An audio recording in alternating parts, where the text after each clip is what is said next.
Syukur Alhamdulillah dapat luangkan masa bersama keluarga, anak cucu menantu, solat subuh, padang polo, beriadah dan juga makan tengah hari bersama di Tok Noh Corner Bekut.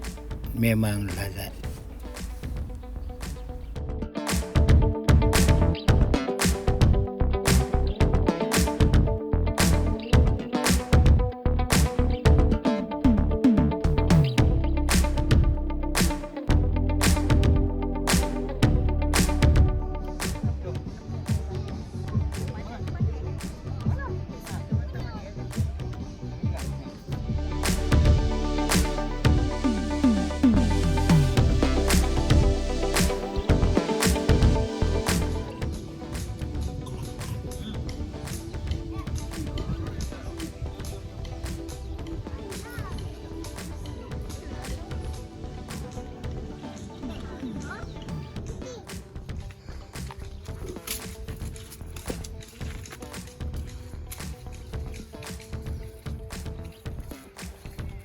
Ui, cepat panjat bukit.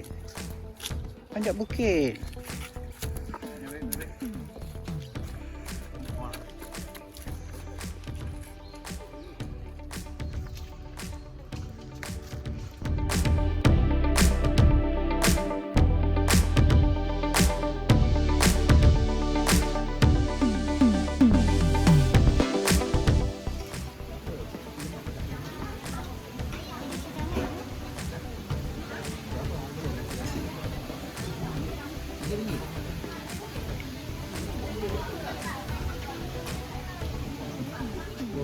Guys, ni rakan sahabat-sahabat saya.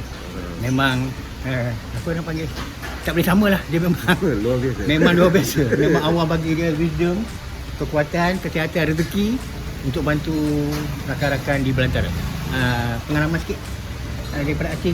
Ni saya pun baru balik daripada Aceh. Keadaan sana memang teramat teruk lah. Saya pernah di masa tsunami tu saya ada di sana. Sebulan saya di sana, tapi di kali ni kesan dia 10 ke 20 kali ganda lagi teruk di Aceh tu.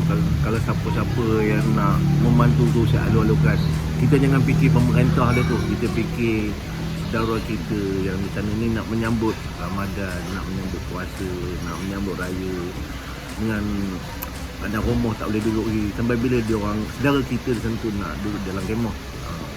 Bantu-bantulah. Bukan melalui saya pun, melalui dengan NGO yang lain yang masih aktif di sana. Bagi nombor telefon? Nombor telefon saya 019 529 3454. Dogan Tirmizi. Okey, boleh tengok Facebook Dogan Tirmizi, dan juga saya pun ada share dia punya hebat ni, orang hebat. Okey.